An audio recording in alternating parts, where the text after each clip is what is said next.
नमस्कार, स्वागत है आपका फेडरल देश में। मैं हूं नीलू व्यास। दिल्ली हाईकोर्ट ने 2017 के उन्नाव रेप मामले में दोषी ठहराए गए पूर्व विधायक कुलदीप सिंह सेंगर की सजा को फिलहाल निलंबित कर दिया है।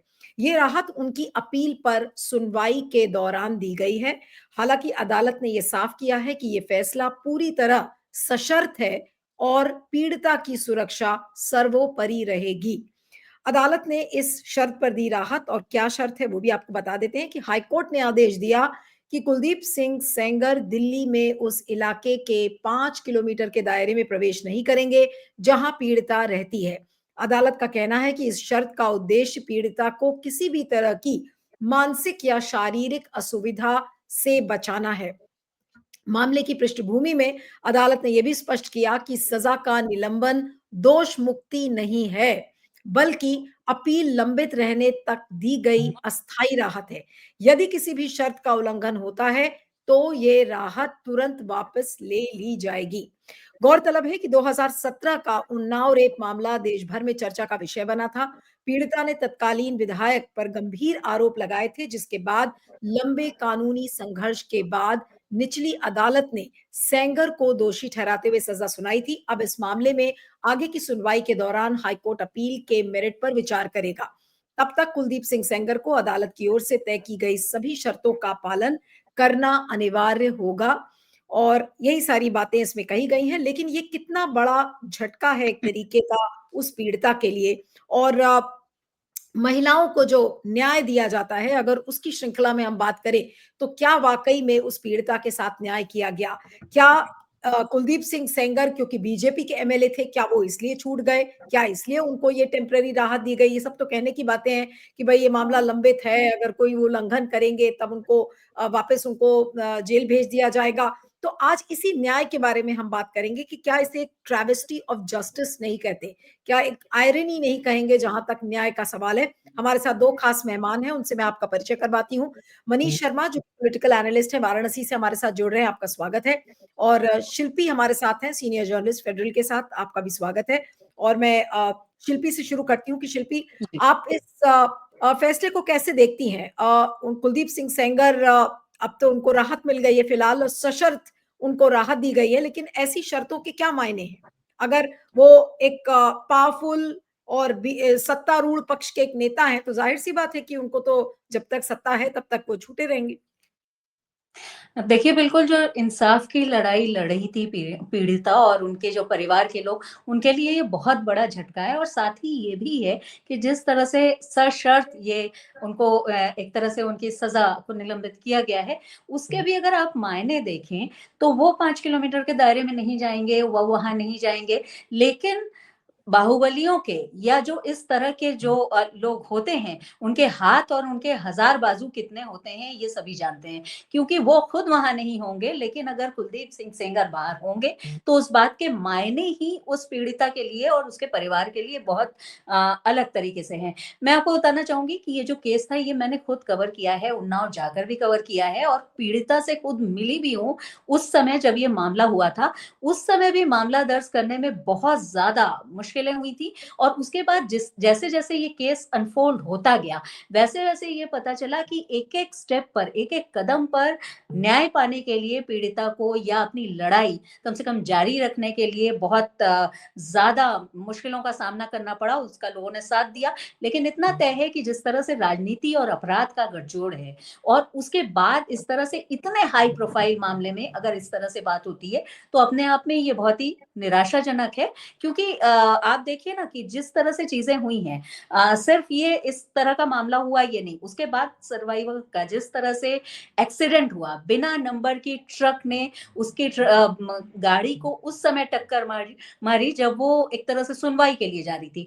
फिर उसके पिता को आर्म्स एक्ट में जो फँसाया गया, वो भी कुलदीप सिंह सेंगर के लोगों ने शिकायत की थी। फिर उसके बाद कस्टडी में उसके पिता की डेथ हो गई पीड़िता की। उसके एक दिन पहले ही पीड़िता ने लखनऊ में मुझे याद है कि मुख्यमंत्री आवास के सामने आत्मदाह करने की कोशिश की थी। तो ये सब जो मामला है, इतने हाई प्रोफाइल मामले के बाद भी अगर इस तरह का फैसला होता है, तो निश्चित रूप से ये बहुत ही एक गंभीर बात है और चर्चा में मैं क्योंकि ये बात वैसे अलग है, लेकिन जिस तरह से कई बार ये देखा जाता है नीलू जी कि जो ट्रायल कोर्ट हैं, जो निचली अदालत हैं, उनसे जो सजा पाए इस तरह के वीआईपी या जो हाई प्रोफाइल मामले हैं उसमें जो जो इस तरह के लोग हैं, उनको कहीं ना कहीं जो हाई कोर्ट है उससे उनकी सजा पर रोक लगती है या जमानत मिल जाती है, पैरोल। क्योंकि मुझे जैसे ही मैंने ये सुना तो मुझे एक और मनीष जी सहमत होंगे इस बात से, एक और मुझे चर्चित, जो कि अब तक का सबसे चर्चित मामला रहा है संभवतः मधुमिता हत्याकांड का भी ध्यान आया कि उसमें भी अमरमणि और मधुमणि के साथ ऐसा ही हुआ था। तो अपने आप में बहुत बड़ी बात है, क्योंकि पीड़िता को न्याय का जो एक न्याय मिल रहा है, इसका सेंस है, ये भी होना चाहिए, सुरक्षित उसको महसूस भी करना चाहिए। नीलू जी। आयरनी देखिए मनीष, अब मैं आपके पास आती हूँ कुछ और डिटेल्स जो हैं कि भाई आप ये देखिए कि उन्नाव रेप की जो पीड़िता है वो न्याय भी नहीं मांग सकती। विधायक साहब को यानी कि कुलदीप सिंह सेंगर को तो उम्र कैद की सजा भी सुनाई जाती है, निलंबित भी हो जाती है, जमानत भी मिल जाती है। लेकिन जो पीड़िता है, अगर वो प्रोटेस्ट करती है, विरोध प्रदर्शन करती है, तो उसको प्रोटेस्ट भी नहीं करने दिया जाता, मीडिया से उसको बात नहीं करने दी जाती। ये भी जो रिपोर्ट्स आ रही है कि सीआरपीएफ जवानों की बस में पीड़िता की मां के साथ धक्का मुक्की होने के साथ में महिला पुलिसकर्मी के कहीं नहीं होने के आरोप लग रहे हैं, और ये सब उस पीड़िता के साथ हो रहा है जो जिसको नाबालिग रहते अगवा कर बलात्कार किया गया था। ये कहाँ का न्याय है? और आज इसमें क्या मुख्य सवाल आज प्रधानमंत्री नरेंद्र मोदी से और से क्या नहीं पूछे जाने चाहिए, जो कि रोज रोज हमें ये सुनाई पड़ता है कि हम महिलाओं के सम्मान के लिए हम ये कर रहे हैं, बेटी बचाओ बेटी पढ़ाओ की इतनी बड़ी बड़ी बातें होती हैं। नहीं नहीं, इसको ऐसे देखिए ना कि पिछले 17 से लेकर के 25 तक मैंने कदम कदम पे कानून को, संविधान को रौंदा गया। आप समझ लीजिए कि वो इतना इस तरह का आम तौर पे पिछली सरकारों में भी आपने देखा होगा, ये इस तरह की घटनाएं होती रही हैं, लेकिन कानून व्यवस्था को इस तरह का कोई कब्जे में कर ले, संविधान को एकदम रौंद डाले, पीड़ित को ही हत्या कर दी जाए, जो बलात्कारी है उसके पक्ष में तिरंगा यात्रा निकाली जाए, जुलूस निकाली जाए, या उसके पिता को जेल में ही मार दिया जाए, या उसके दो रिश्तेदारों को ट्रक से कुचल दिया जाए। और अभी आप देखिए कि इतना जब पूरे देश में थोड़ा माहौल बना, तो अभी देखिए थोड़े दिन जब ये मैसेज चला गया दिमाग में कि अब लोग उसको भूल गए होंगे उस घटना को, तो अभी राहत दे दी गई, अभी राहत मिल गया उनको। ये ट्रेंड आप देखेंगे 10-12 के बाद का ये ट्रेंड है, ये जनरल ट्रेंड है। आप देखिएगा कि आप राम रहीम के बारे में देखिए, कितने महिलाओं के साथ रेप का उसके ऊपर घटिया आरोप है। वो जेल में रहता कहाँ है वो बंदा, जब चुनाव आता है पेरोल पे बाहर कर दिया जाता है। आप ध्यान दीजिए उसको जो है। आप जो है आसाराम बापू को देखिए, इसी सरकार में मोदी जी के बापू हैं वो, कभी जो है कभी उनके चरणों में वो रहा करते थे। आज भी उनको जब तब राहत मिल जाती है, उनको उनके साथ वो वहां से भी वो राज कर रहे हैं, वहां से इस तरह का वो कोशिश कर रहे हैं। आप बिल्किस बानो का देखिए, किसी दौर में वो जब वो सब हत्यारे जेल से बाहर आते हैं तो उनका माला पहना करके स्वागत किया जाता है। तो जनरली आप देखेंगे कि ये जो फासिस्ट फोर्सेज होती हैं, वो जो कुछ चंद हिस्सों की जो संवेदनहीनता होती है, उसको धीरे धीरे पूरे समाज की संवेदनहीनता में बदलना चाहते हैं। और ये जनरलाइज कर दिया गया है। अगर आप ध्यान दीजिए तो एक घटना से अगर आप निपटते हैं, तब तक दूसरी घटना सामने आपके आ जाती है और आप दूसरी घटना को आप भूल जाते हैं। तो जनरली मुझको लगता है कि पॉलिटिकली इस सरकार को हटाए बगैर ये सरकार बेसिकली आप समझ लीजिए कि भयानक पितृसत्ता को लागू करने वाली सरकार है, भयानक जातिवादी है, भयानक जो है पूंजी का परस्ती है उसके पास, अपर हिस्से को बहुत ही ताकतवर बनाती है। अब उत्तर प्रदेश में अब वो खास समाज से भी आते हैं सेंगर साहब, योगी जी, जिसके अभी बहुत सारे अभी बच्चों की हत्या का मामला आया है, मौत का मामला है, कप सिरप वाला जो मसला, उसमें उन्हीं के समाज के लोग उसमें बहुत तेजी से पूरी तरह से उसमें इन्वॉल्व हैं। उनको भी आप देखिएगा बचाया जा रहा है, जो हजारों बच्चों की जान ले सकता है, सैकड़ों बच्चों की जान ले सकता है। ये सेंगर साहब भी आप देखेंगे कि बीजेपी की राजनीति में, उसकी अपर हिस्से की राजनीति में फिट बैठते हैं। वो आसाराम बापू भी फिट बैठते हैं, या राम रहीम भी उनकी राजनीति में फिट बैठते हैं। तो कोई संविधान नहीं लागू, कोई कानून का राज नहीं रहेगा, खाप खाप न्याय पूरे देश में, खाप पंचायतों का न्याय पूरे देश में। आप कह लीजिए ना, जो ये आरोप जो आमतौर पे लगता रहा है कि संविधान को ध्वस्त करेगी ये सरकार, मनुस्मृति को लाना चाहती है, ये जो उसके ऊपर थप्पा है ये बात तो आपको हर केस में दिखेगा ना, हर मामले में दिखेगा आपको कि हेट क्राइम, महिला विरोधी क्राइम, दलित के खिलाफ क्राइम, आप देखेंगे आदिवासी के खिलाफ क्राइम, वो क्राइम हमको लगता है कि इतिहास के किसी दौर से सबसे ऊपर है। और मुझको लगता है कि अभी कुछ चीजों में विरोध हो रहे हैं, चीजें बदल रही हैं, लेकिन अभी भी मैं समझता हूं कि एक बड़े हिस्से को उन्होंने वैचारिक रूप से भी अपने साथ खड़ा कर लिया है, समाज के एक बड़े हिस्से को अपने साथ खड़ा कर लिया है, संवेदनशीलता को थोड़ा कमजोर किया। ये 10 सालों में अगर आप देखेंगी कि अगर आप सोसाइटी की संवेदनशीलता को देखेंगे तो उसमें भी एक गिरावट आई है। जो सार्वजनिक मूल्य हैं, जो सार्वजनिक करेक्टर हैं, उन मूल्यों में भी थोड़ी गिरावट आई। लेकिन मुझको लगता है कि चीजें लंबे समय तक इस तरह से नहीं चलाई जा सकती हैं, और ये धीरे धीरे लोगों के समझ में आ रहा है। 2024 में इसी उत्तर प्रदेश में आप देखिएगा कि उस सरकार को भारी खामियाजा भुगतना पड़ा था। उसने उसके दिमाग में था कि हिंदुत्व का सवाल खड़ा करके और महिला सवालों को, दलित सवालों को, पिछड़े सवालों को पीछे कर देंगे। लेकिन उलट के जनता ने जवाब दिया 2024 में। आप देखिए ना, हिंदुत्व का गढ़ ही ढह गया, अयोध्या हार गए, बनारस में जीत का अंतर कम हो गया, पूरे उत्तर प्रदेश में भारी झटका लगा। तो मेरा मानना है कि ये बहुत दिन तक नहीं चल सकता है। लेकिन ये जो राजनीति है, इसकी कोशिश है कि आपके अंदर की जितनी नकारात्मकता है, समाज के अंदर जितनी नकारात्मकता है, उसको कैसे जिंदा किया जाए, उसको कैसे विस्तार किया जाए, उसका वर्चस्व कैसे स्थापित किया जाए, ये उसके केंद्रीय एजेंडे में। इसीलिए ये सब हो रहा है। और एक नए सिरे से इस सरकार से इन सारे मूल्यों के स्तर पे टकरा के ही, और वो लोग टकराना अब शुरू किए हैं। लंबे समय तक इस चीज को अब नहीं चलाया जा सकता है, ये हमको दिख रहा है। और इस मसले को उतना जल्दी लोग, अब एक तरह से 17 में जो चेतना थी लोगों की, इसको लेकर के जो गुस्सा था, इस फैसले ने, जो हाई कोर्ट के फैसले ने फिर से उत्तर प्रदेश के अंदर जिंदा कर दिया है। ये जिंदा होगा, आप देखिएगा, इस पे बहुत बहुत तरह से चर्चा शुरू होगी। इस पे तमाम राजनीतिक संगठनों को, महिला संगठनों को इसको और जिंदा करना चाहिए, उसको सड़क पे लेके उतरना चाहिए, और इसको 2027 से लिंक करना चाहिए। मेरा मानना है कि ये ऐसे नहीं छोड़ना चाहिए। जी, आज इस केस को लेकर ऑलरेडी बहुत सारी प्रतिक्रियाएं आ रही हैं। सुप्रिया श्रीनेट, राहुल गांधी, सब ने लिखा है कि भाई आप कैसे महिला को न्याय देंगे। अब मैं कुछ लीगल पेचीदगियों पर आती हूँ। मनीष, आपसे एक सवाल करके फिर मैं शिल्पी पर जाऊंगी कि दिल्ली हाईकोर्ट ने सेंगर की उम्र कैद की सजा निलंबित कर दी थी और अपील लंबित रहने तक सशर्त तो जमानत दी है। लेकिन कोर्ट ने क्या कहा है वो बड़ा महत्वपूर्ण है। कोर्ट ने ये कहा कि पुराने पॉक्सो कानून के तहत विधायक पब्लिक सर्वेंट नहीं माने जाते, इसलिए न्यूनतम सजा 7 साल होती है और सेंगर 7 साल से ज्यादा जेल में रह चुके हैं। हालांकि उन पर और चीजें भी लगाई गई हैं कि 15 लाख का मुचलका है, सिर्फ दिल्ली में उनको रहना है, पीड़िता के घर में 5 किलोमीटर उससे दूर रहना है, परिवार को धमकी न देना, पासपोर्ट सरेंडर करना और हफ्ते में पुलिस को रिपोर्ट करने जैसी जमानत की सारी शर्तें लगाई गई हैं। और ये भी आपको बता दें कि पीड़िता के पिता की हिरासत में मौत के मामले में 10 साल की सजा अलग से है। इस वजह से कुलदीप सेंगर अभी जेल में ही रहेंगे।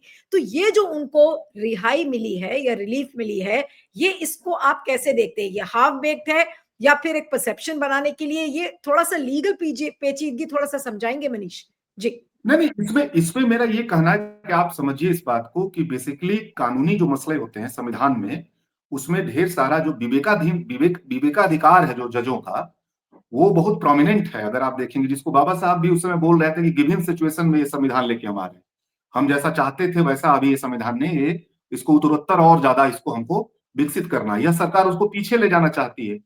तो कोर्ट का आप देखिए ना, निचली अदालतों ने उत्तर प्रदेश के अंदर तमाम मस्जिदों को विवादित बना दिया। अभी जो आप देखेंगे ज्ञानवापी से लेकर के आगरा तक, ये आप कोर्ट पे जो एक आरोप है कि ऐसी सरकारें जब आती हैं, दक्षिणपंथ जब आता है, तो संवैधानिक संस्थाओं को अपने जन संगठन में तब्दील कर देता है। ये जो अभी आप देख रही हैं इस तरह के, उसी की कोई और जज और व्याख्या कर सकता है, उसमें स्पेस बना हुआ है। 10 साल वाली सजा तो उनका भी है। ये आप देखेंगे कि जो है वो उनके पिता की जो मौत है उसके अंदर, वो 10 साल का इनके ऊपर वो भी आरोप है, उसमें 10 साल की सजा है। तो उस मसले को अभी कंटिन्यू रखा हुआ है, उस मसले पे अभी बात नहीं हो रही है। और ये कब आया, ये मतलब आप समझिए कि ये अपने आप में बहुत आश्चर्यजनक बात है। मैं इसको अभी देखना चाहूंगा कि पास्को मामले में क्यों विधायक नहीं माने जाएंगे, ये जनप्रतिनिधि क्यों नहीं माने जाएंगे, ये तो अपने आप में चकित करने वाला है। तो मेरा ये इसमें कहना है आपसे कि संविधान को अगर कंट्रोल कर लिया जाए, अगर हाईकोर्ट को और निचली अदालतों को कंट्रोल कर लिया जाए, तो संविधान की अलग अलग व्याख्या अलग अलग समय सरकारें अपने हिसाब से कर सकती है। तो ये जो पूरा इस दौर में आप देखेंगे कि अदालतें हैं लेकिन वो संविधान को केंद्रित करके काम नहीं कर रही है। आप देखेंगे कि सीबीआई है लेकिन सरकार के जनसंगठन की तरह काम कर रहा है। संसद चल रही है लेकिन वो जनता के लिए काम नहीं कर पा रही। यानी सारी कुछ आप देखेंगे कि आसपास सारी संस्थाएं काम करती हुई दिख रही हैं, लेकिन वो सत्ता के लिए काम करती हुई दिखती हैं, वो जनता के लिए काम करती हुई नहीं दिखती हैं। तमाम बड़े फैसले हमेशा आप देखेंगे इस दौर। आप अयोध्या को देखिए ना, उसमें आप उसके पूरे विवरण को आप पढ़ेंगे अयोध्या वाले मसले पर, तो उस पूरे विवरण में ऐसे लगता है कि लग रहा है कि फैसला आने वाला है मस्जिद के पक्ष में, लेकिन जब लास्ट में आता है तो बोलता है कि जो है ये हिंदुओं की भावना का सवाल है। और उसके बाद वो राज्यसभा सदस्य हो जाते हैं। वो फैसला देने के बाद वो राज्यसभा, वो उस समय के जो रंजन गोगोई हैं, वो उस समय थे उस टीम में, फैसला देने के बाद राज्यसभा के सदस्य हो जाते हैं। आपके सुप्रीम कोर्ट के अभी आप जो रिटायर हुए इससे पहले, वो अपने घर बुला लेते हैं प्रधानमंत्री को, गणेश पूजा और क्या पूजा में बुला लेते हैं। तो मेरा ये कहना है कि संविधान को बाबा साहब ने बोला था कि अच्छे लोग इसकी अच्छी व्याख्या कर सकते हैं, बुरे लोग इसकी बुरी व्याख्या कर सकते हैं। यह सरकार इस संविधान की बुरी व्याख्या कर रही है और सत्ता के हिसाब से उसका इस्तेमाल कर रही है।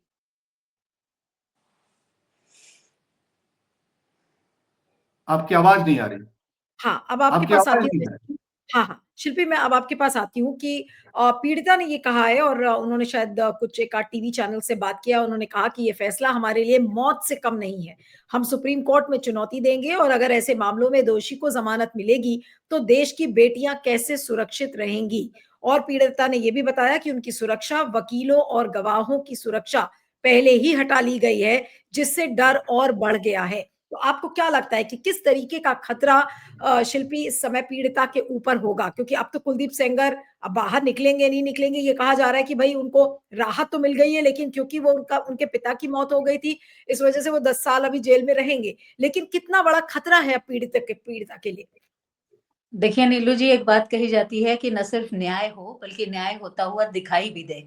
लेकिन यहाँ पर जो दिखाई दे रहा है वो ये कि पीड़िता जो पहले से ही बहुत ज्यादा परेशान है, और 2017 में ये घटना हुई, आप सोच लीजिए तब से अब तक 2025 भी खत्म होने को आया है, अब तक लड़ाई लड़ रही है, उसको किस तरह के मेंटल ट्रॉमा से गुजरना पड़ेगा। वो बाहर आएंगे नहीं बाहर आएंगे ये तो एक अलग बात है, लेकिन उन जो कुलदीप सिंह सेंगर है, उनके लोगों का हौसला कितना ज़्यादा बढ़ेगा, क्योंकि आप भी जानती हैं कि जब इस तरह के क्षेत्र में, उन्नाव जैसा क्षेत्र है, वहाँ पर जब कोई इस तरह का नेता होता है तो उसके लोग किस तरह से हावी होते हैं, उनकी क्या बॉडी लैंग्वेज होती है और कितना ज़्यादा वो अपना एक्टिविटी करते हैं। तो ऐसे में ये जो बाहर बातें आई हैं, इससे निसंदेह ही कुलदीप सिंह सेंगर के लोगों का हौसला बहुत ज़्यादा बढ़ जाएगा। दूसरा, बहुत ज़्यादा मुश्किल पीड़िता को होगी निश्चित रूप से, क्योंकि एक तो वो इस लड़ाई को लड़ रही हैं, दूसरा जिस तरह से अब ये एक तरह से खतरा हो गया है कि अब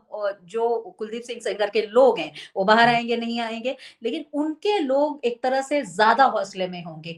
क्योंकि आप इस बात को देखिए ना, मैं खुद माखी जहाँ पर घटना जहाँ की है, वहाँ जा चुकी हूँ, कुलदीप सिंह सेंगर से भी मिल चुकी हूँ और पीड़िता से खुद मैंने पीड़िता से बात की थी उस समय ही। लेकिन तब ये बात तब भी ये संदेह के घेरे में थी, और जिस तरह से जांच आगे बढ़ी नीलू जी, वो कदम कदम पर ये साबित करने वाली थी कि कहीं ना कहीं बातों को छुपाया जा रहा है। यहाँ तक कि जो माखी के जो एसओ थे, जिनको बाद में हटाया गया, निलंबित किया गया, वो एसआईटी जांच के बाद किया गया, इतनी बड़ी घटना के बाद। तो कुलदीप सिंह सेंगर का आप उस क्षेत्र में प्रभाव सोचिए, उनके लोगों की दबंगई सोचिए, और उस क्षेत्र में वो परिवार कैसे वहां से निकल करके उस परिवार ने इंसाफ की लड़ाई लड़ी, कैसे वो दिल्ली तक पहुंची, इसमें जो एक पूरा ट्रॉमा है पूरे परिवार को, उस पीड़िता को झेलना पड़ा, मेरे ख्याल से वो बहुत अब बढ़ गया है। और साथ ही आप देखिए, जो सशर्त निलंबन कहा जा रहा है, उनकी जो सजा पर रोक लगाई गई है, वो सशर्त। शर्त क्या है? 5 किलोमीटर के दायरे में नहीं जाएंगे। मैंने पहले ही कहा कि एक बाहुबली के और इस तरह के जो प्रभावशाली लोग अपने जो बल के आधार पर होते हैं, उनके हजार हाथ होते हैं, हजार बाजू होते हैं, वो नहीं जाएंगे तो क्या उनके लोग नहीं जाएंगे? उनके लोग तो निसंदेह इधर उधर हैं। दूसरी बात, सप्ताह में एक दिन वो पेश होंगे, अपनी रिपोर्ट उनको देनी होगी, तो सप्ताह में एक दिन पेश होंगे, पासपोर्ट सरेंडर करेंगे, लेकिन उस बीच वो क्या करेंगे? आप भी जानती हैं कि एक दिन, अभी फिलहाल वो निकलेंगे कि नहीं दूसरे मामले में ये बात हो रही है, लेकिन अगर निकलते हैं तो एक दिन वो दूसरी जगह होंगे, एक दिन दूसरी जगह होंगे। 2027 में चुनाव होना है उत्तर प्रदेश में। ऐसे में उस क्षेत्र की ये जो पॉलिटिकल स्थिति है, जिसमें कुलदीप सिंह सेंगर को बहुत ज़्यादा दबंग, बहुत ज़्यादा प्रभावशाली माना जाता है, वहाँ पर क्या होगा और वहाँ पर किस तरह से स्थितियाँ बदलेंगी, इसका भी अंदाज़ा आसानी से लगाया जा सकता है। क्योंकि जैसा मनीष जी ने अभी ज़िक्र किया था कि उनके पक्ष में तिरंगा यात्रा निकली, सोशल मीडिया पर बाकायदा कैंपेन कुलदीप सिंह सेंगर को लेकर के चला और ये भी बात आई कि एक जाति के हैं इसलिए उनको टारगेट किया जा रहा है, जबकि ये सीधे-सीधे एक अपराध की घटना है जिसमें पीड़िता अपने लिए लड़ाई लड़ रही है। तब भी जब ये बातें आ जाती हैं, तब कहीं न कहीं हम लोगों को सोचना पड़ता है कि कानूनी रूप से तो कहीं मजबूती की ज़रूरत ही है क्योंकि इसमें भी जाँच में अभियोजन पक्ष की जिस तरह से कोर्ट में मामला पेश हुआ, कई बार अभियोजन पक्ष की इसमें खामियां उस तरह से देखने को मिली लेकिन उसके बावजूद ये भी कहा जा सकता है कि माने सोसाइटी के रूप में भी हम लोग कहीं ना कहीं संवेदनशील नहीं है जो एक पीड़िता की बात को न सुन करके इस बात पर ध्यान रख रहे हैं कि जो अभियुक्त है वो किस जाति का है उसका कितना प्रभाव है या अगर वो रो देता है मुझे अच्छी तरह से याद है कि कुलदीप सिंह सेंगर मीडिया के सामने किस तरह से रोए थे क्योंकि उनका रोना लोगों ने देखा था और ये माना था कि उनको एक तरह से वो इतने मानसिक रूप से परेशान हुए उनकी प्रतिष्ठा को धक्का लगा लेकिन जिसका पूरा जीवन जिसकी पूरी जिंदगी ही उस पीड़िता की एक तरह से इस घटना की इस दुर्घटना की और उसके साथ हुए इस अपराध की भेंट चढ़ गई उसका तो अंदाजा ही लगाना मुश्किल है तो ऐसे में बहुत ज्यादा गंभीर सवाल उठते हैं दूसरा जिस तरह का वीडियो सामने आया है कि पीड़िता को हटाया जा रहा है उसकी माँ को हटाया जा रहा है एक्टिविस्ट जो योगिता बयाना है उनको हटाया जा अपने आप में ये भी बहुत गंभीर बात है क्योंकि कोई अपनी बात को लेकर के अगर न्याय की लड़ाई लड़ रहा है तो मुझे लगता है कि बहुत ही ये संवेदनहीनता है इस तरह से जिस तरह से ये बात सामने आई है तो कुल मिलाकर के बहुत मुश्किल है पीड़िता के लिए और आगे आने वाले दिन मुझे लगता है पीड़िता के बहुत ज्यादा डर या जो सुरक्षा की कमी का जो खौफ है उसमें कटने वाला बिल्कुल। अब ये जो बातें हैं इसका असर क्या होगा? मनीष आप किस तरह से देखते हैं? अब कुलदीप सिंह नहीं सेंगर को मुझको आपको लगता है मुझको मु- सॉरी जी हाँ, बोलिए, नहीं नहीं बोलिए, मुझको बोलिए। लग रहा है कि ये बेसिकली देखिए योगी सरकार की अपनी एक तैयारी है। वो जैसे आप देखिएगा जब हरियाणा का चुनाव हो रहा था तो हुँ, उसी समय राम रहीम को पेरोल पे बाहर कर दिया गया। बिल्कुल मिल गई, आपने अगर हाँ। ध्यान दिया होगा और हुँ, पूरे चुनाव भर वो भाजपा के लिए कैंपेन किए। आपने ध्यान दिया होगा। तो एक मैसेज देना था यहाँ उत्तर प्रदेश में खास समाज को मैसेज देना है कि उसका कोई कुछ नहीं बिगाड़ सकता है। वो उसका रक्षक हम हैं। किसी भी कीमत पर उसकी रक्षा करेंगे, किसी भी हालत में उसको हम संकट में नहीं रहने देंगे। ठीक है, थोड़ा दिन दबाव था, आपने जितना झेलना था झेल लिया, अब आपको हम बचा लेंगे। और पूरा वो हिस्सा इसमें लगा हुआ है कि वो अब देखिएगा वो लंबे समय तक बार-बार बाहर आते रहेंगे। हुँ, उनका पैरोल पे आते रहेंगे, तमाम तरीके से आते रहेंगे, क्योंकि उनका उस इलाके में एक अपना एक असर है। और एक दूसरी बात ये है कि उस योगी योगी आदित्यनाथ अपने समाज के लोगों को मैसेज देना चाहते हैं। जैसे आप देखिएगा कि उत्तर प्रदेश में अगर आप ध्यान दे रही होंगी कि अपराधियों में भी सिलेक्शन किया गया कि किस अपराधी कौन-सा अपराधी मेरा वाला है और कौन-सा अपराधी हुँ, विपक्ष वाला है।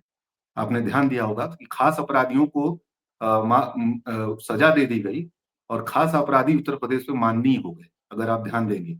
उसी के तहत आप देखेंगी, तो ये जो लड़ाई है, ये असल में मेरा ये समझ है कि उनको किसी भी कीमत पर 27 को सजाना है, उसको ठीक करना है, उसको दुरुस्त करना है। जो संकट उन्हें 24 में मिला था, उस संकट से उभरने की एक तैयारी और बहुत घिनौने स्तर पे जाके है ये। माने घृणास्पद है मतलब ये इससे घटिया कोई चुनावी तैयारी नहीं हो सकती है। लेकिन मेरा स्पष्ट मानना है कि उसी उसी उसी मंशा के तहत ही जो है कुलदीप सेंगर बाहर आए हैं। उनको बहुत आराम से रहने दिया जाएगा। बहुत सम्मानित ये हो सकता है कि उनके पक्ष में जुलूस निकले। ये संभव है कि फिर से जुलूस एक निकले उन्नाव में। उनके पक्ष में कई खास समाज के लोग जगह-जगह हो सकता है कि यात्रा बिल्किस निकालें। बानो जब जब गुजरात की वो बिल्किस बानो के बलात्कारियों को माला पहनाया जा सकता है, लड्डू खिलाया जा सकता है, तो फिर तो कुलदीप सिंह सेंगर के लिए सब किया ही जा सकता है, यात्राएँ भी निकाली बिल्कुल, जाएँगी। नहीं, लेकिन बिल्कुल। समाज में अंत में क्या मैसेज समाज में जा रहा है, मैं लेकिन आप दोनों समाज से में मेरा मेरा मेरा मानना है कि समाज बदल रहा है। समाज में बदलाव दिख रहा है और आम तौर पे हिंदुत्व की जो राजनीति थी, जो तमाम समस्याओं को ढक देती थी, वो एक ढक्कन था। वो ढक्कन उखड़ गया है। और उत्तर प्रदेश में खास करके मेरा मानना है कि ये सरकार ऐसे ही बैसाखी पे नहीं आई है, समाज बदल रहा है। मतलब उसमें एक मैं देख रहा हूँ कि परिवर्तन है। संवेदना पहले जो इन 10 सालों में खास करके 2014 से लेकर के 2022-23 तक जो संवेदना को मारने की कोशिश हुई थी, उसकी अतियों से परेशान होकर के जनता 2024 में के बाद से आप देखेंगे कि दृश्य बदला है। वो उस तरह का मोदी जी भी ब्रांड नहीं रह गए कि कुछ भी करेंगे चलेगा। ये बिल्कुल नहीं रहा, या जंगल त्वरित न्याय और जंगल न्याय चला करके भी वो हीरो बने रहेंगे, ये वाला दौर खत्म हो रहा है। तो मेरा मानना है कि ये उल्टा भी पड़ सकता है इनके लिए, ये नकारात्मक भी इनके लिए हो सकता है कि एक अपराधी को, एक जघन्य अपराधी को, घृणास्पद अपराधी को, बहुत घटिया अपराधी को बाहर लाया जा रहा है। इससे इस सरकार के चेहरे को कुलदीप सेंगर में देखा जाना चाहिए। ये मैसेज भी अगर आप देखेंगे कि सोसाइटी में जा सकता है, बशर्ते कि विपक्ष इसको और सामाजिक राजनीतिक जो आंदोलन है इसको सही समय पर पकड़ ले, इस मसले को लेकर के जनता के बीच में जाए, यह सरकार किसके पक्ष में खड़ी है, किन ताकतों के पक्ष में खड़ी है। ये अभियान अगर बने तो हम समझते हैं कि ये उनके लिए उल्टा दाव भी पड़ सकता है। बिल्कुल। शिल्पी, आपसे भी वही सवाल कर रही हूँ कि क्या आज मैसेज किया गया है इस हाईकोर्ट के फैसले से आपके हिसाब से? देखिए, इसमें 2 बातें हैं। एक तो जो मैंने शुरू में कहा था कि जिस तरह से ट्रायल कोर्ट या निचली अदालत से जो ऐसे प्रभावशाली लोगों को, ऐसे वीआईपी लोगों को जो सज़ा होती है, उसके बाद कई बार ये देखा जाता है कि जो हाई कोर्ट है, उसमें उस पर रोक लग जाती है। इसमें कई अलग-अलग तरह के मामले हैं, जिसमें धनंजय सिंह का भी मामला है, अफ़ज़ल अंसारी का भी मामला है। तो उसमें अब सवाल ये है कि ये अपने आप में एक गंभीर बात है न्यायिक व्यवस्था के लिए। क्योंकि जब बात होती है तो क्या निचली अदालत या ट्रायल कोर्ट ने ऐसा कुछ जो फैसला दिया था उस पर क्यों इस फैसले की उसके बाद जरूरत पड़ती है कि उसको बदलने की जरूरत पड़े। दूसरा ये है कि अगर पीड़िता के पॉइंट ऑफ व्यू से आप सोचें, पीड़िता के नजरिए से सोचें, तो अपने आप में बहुत ही गंभीर ये सवाल है, क्योंकि जिस तरह से ये सारी चीजें रही हैं, जिस तरह से घटनाक्रम रहा है 10 महीने बाद, जिस तरह से ये केस सामने आ पाया, उसके बाद पिता की कस्टडी में मौत, उसके बाद आत्मदाह की कोशिश, उसके बाद मौसी की एक्सीडेंट में मौत जिसमें बिना नंबर के ट्रक ने गाड़ी में टक्कर मारी थी। तो अपने आप में ये सारी बातें ये बताती हैं कि अगर बाहर अपराधी रहता है तो किसी न किसी तरह से केस को प्रभावित करने की कोशिश करता ही है, और वो अमूमन देखा भी जाता है। लेकिन जो उससे भी गंभीर सवाल है वो ये है कि क्या 2027 के लिए जो जो एक मैसेज मिल रहा है, क्या इस वजह से ये सारी कवायद है? क्योंकि जहाँ तक इनपुट्स ये मिल रहे हैं कि कुलदीप सिंह सेंगर की पत्नी विधानसभा का चुनाव लड़ सकती हैं, और ऐसे में अगर कुलदीप सिंह सेंगर बाहर होंगे तो निश्चित रूप से वो उस पूरी सोसाइटी को, वो उस पूरे आसपास के परिवेश को प्रभावित कर सकते हैं। और ये अपने आप में एक बहुत महत्वपूर्ण बात है, क्योंकि हम लोगों ने ये भी देखा था कितने घृणित आरोप लगने के बाद जब साक्षी महाराज जब सांसद बने तो उसके बाद वो कुलदीप सिंह सेंगर से मिलने गए थे। तो ये अपने आप में राजनीति और अपराध का जो गठजोड़ है उस पर कहीं ना कहीं एक बार फिर से उसको सामने लाने या के लिए मुझे लगता है सामने लाने वाली बात है। लेकिन न्याय व्यवस्था अपनी तरह से चलनी चाहिए, पीड़िता को न्याय मिलनी चाहिए और न्याय मिलते हुए दिखाई भी पड़ना चाहिए। तो जो दूसरे एक्टिविस्ट हैं जैसे योगिता भयाना वहां पर प्रोटेस्ट कर ही रही थी, जो और लोग हैं वो अगर इस मामले को उठाएं तो निश्चित रूप से एक दबाव भी हो सकता है। ऐसी कोई जरूरी बात नहीं कि ये फेवर में ही जाएगा कोई बीजेपी के या जो उस तरह की सोसाइटी है जो कुलदीप सेंगर को सपोर्ट कर रही है, क्योंकि अपराध अपराध है और अपराधी के खिलाफ उसी तरह से कार्रवाई होनी चाहिए और पीड़िता के लिए उसी तरह से संवेदनशीलता लोगों के मन में होनी चाहिए। चलिए, ठीक बात तो है, लेकिन इस तरीके का मैसेज आज समाज में गया है। आपने देखा, इस चर्चा को हमने किया। आप दोनों का बहुत बहुत शुक्रिया। मनीष और Shilpi, thank you so much for joining. शुक्रिया।